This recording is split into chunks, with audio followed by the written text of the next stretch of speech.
Wow, man. That is all I have to say about last weekend's college football. Yeah, it definitely lived up to the hype. Welcome, guys. This is Hiding Our Bias. I'm Caleb Brooks with my co-host Tripp Blackmon. Finally, man, college football. Yeah, finally here, lived up to the hype. Some great games. Probably, I that was a Sunday night, Notre Dame, Texas. That was a great, one of the best overtime games I've ever seen. But obviously, going back to the intro with the Houston and Oklahoma game, I mean, Houston shut me up from what I said last week. They made me look stupid. I said Baker Mayfield was going to come out and throw all over Houston's defense, and obviously they made me look so dumb. Yeah, I have a buddy that's a big Oklahoma fan, and it's like I told him. The concern, if you're an Oklahoma fan, is Houston defense isn't their strong point, and they were able to hold Oklahoma to very minimum yardage in the second half, and Oklahoma was unable to move the football, and Houston really had them figured out, and Houston just outplayed them. And credit to Houston because they got behind early, and being the underdog, and you know, they're not supposed to be ranked number 15 in the country.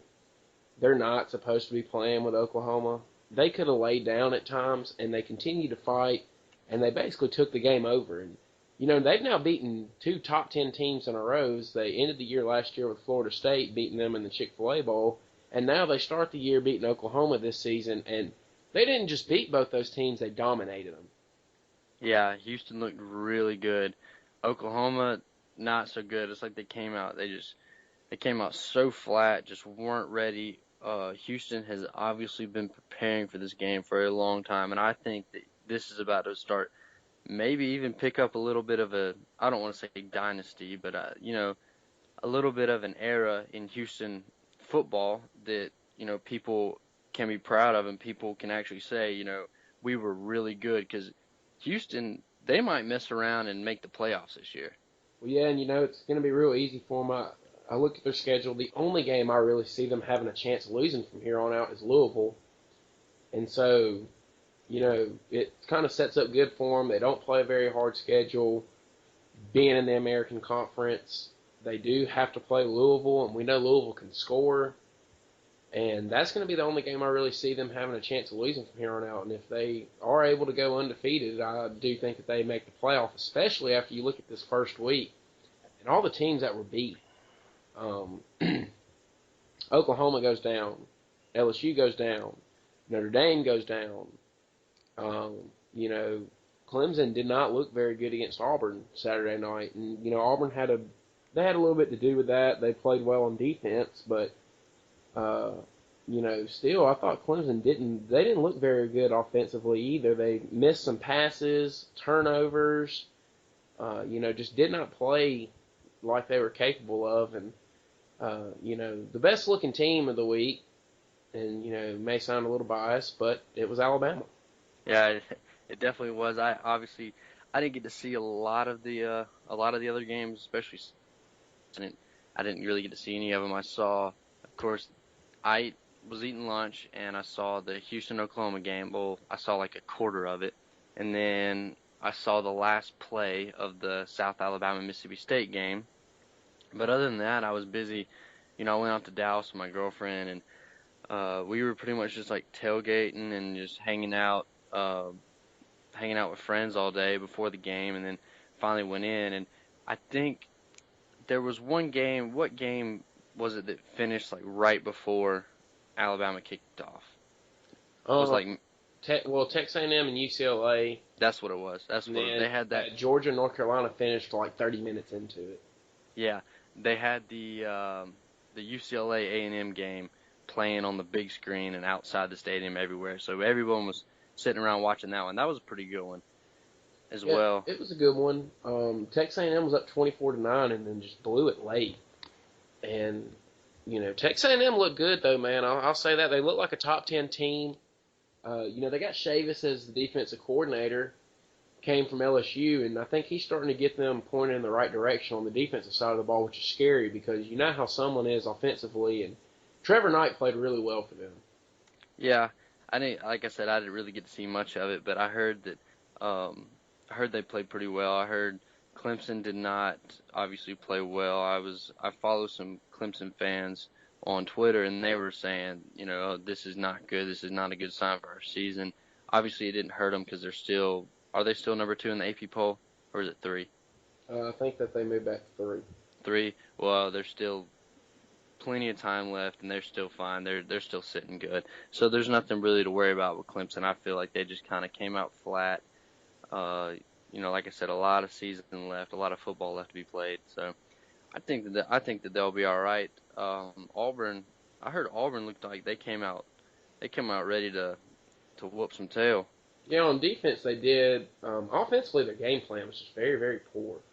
Yeah, They played all 3 quarterbacks, and they ended up swapping quarterbacks 24 times during the game. And until the last drive, where Clemson was playing prevent, they had only amounted about 210 yards of offense, which was not very good. And um, it's kind of weird because you're seeing a Gus Malzahn team able to play defense, but not play any offense.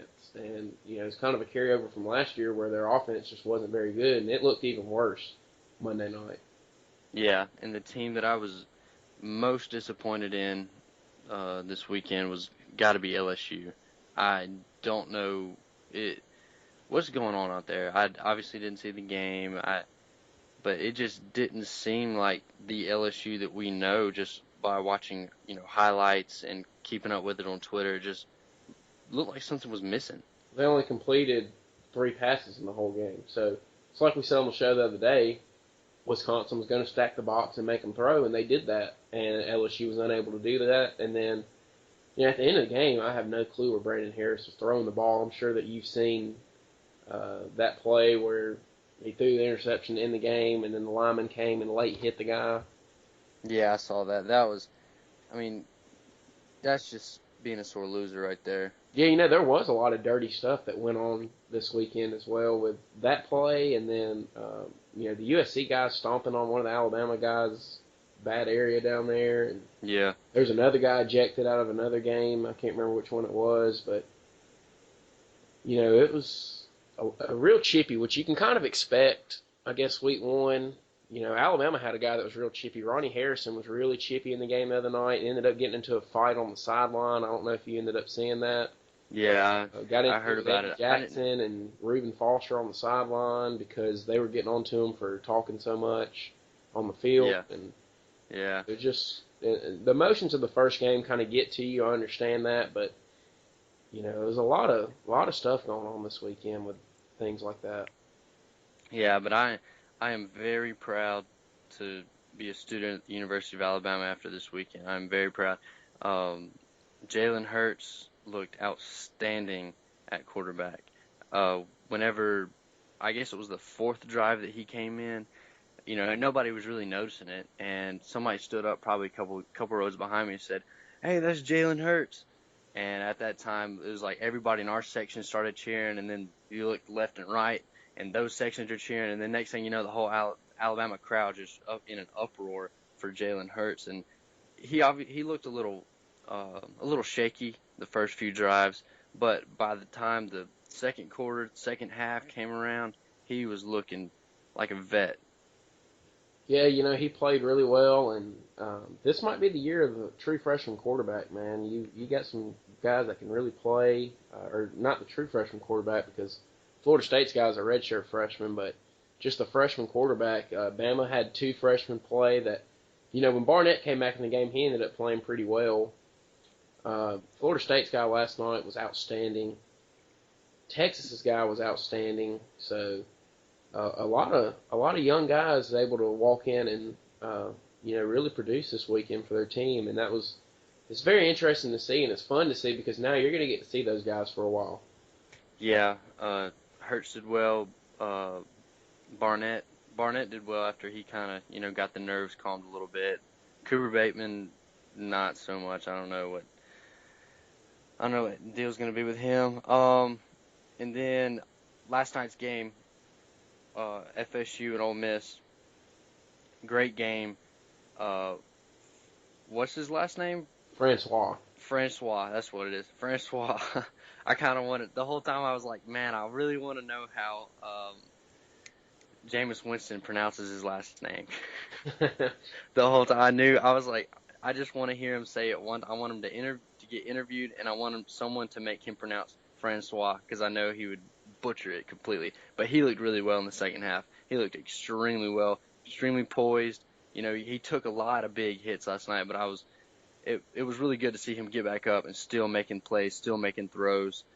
Ole Miss, they collapsed. It was just a total meltdown.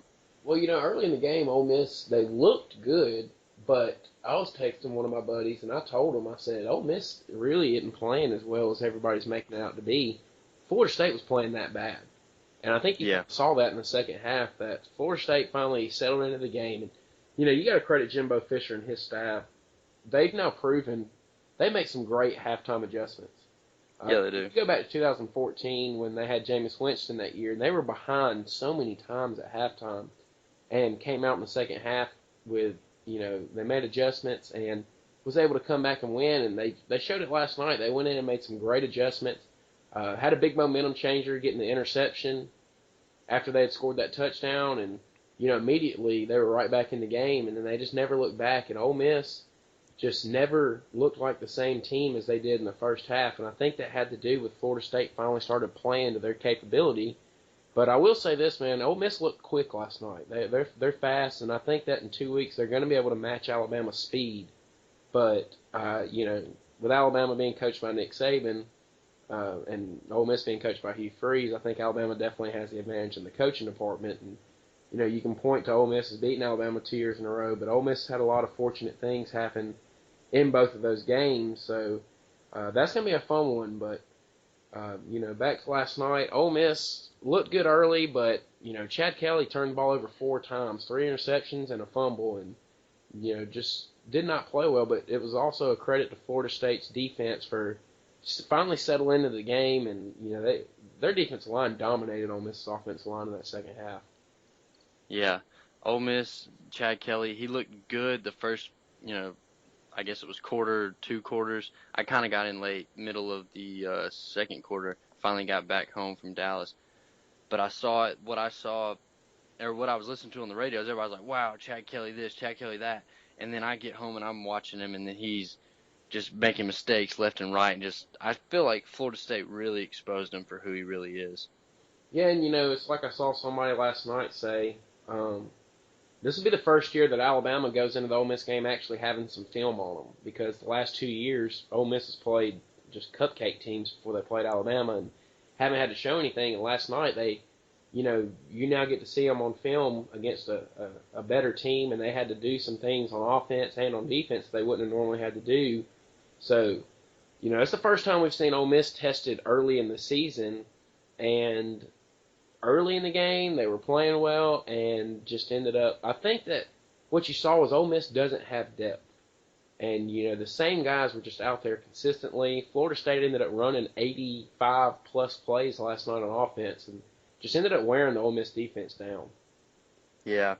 I think Alabama's really got what they're looking for with Ole Miss. I think they're really going to take advantage of all this. Obviously, like you said, Ole Miss having to play FSU, Alabama can take what FSU did and take their adjustments and just start out the game with them.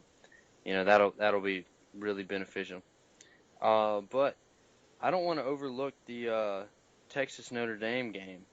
That game was unreal, man. And, Texas looked like I thought they would. They're better. And I was expecting that. We both picked Texas to win the game and got that pick right. And, I just had a gut feeling that Texas was going to come out and play well. But what surprised me was that Texas didn't play very well on defense and was very, very good on offense. I kind of thought it was going to be kind of the opposite. I was thinking maybe a 27-21 game or, something around there. I was never expecting it to be 50-47. And I thought Notre Dame kind of shot themselves in the foot because they would not stick with Kaiser at quarterback. They just continued to want to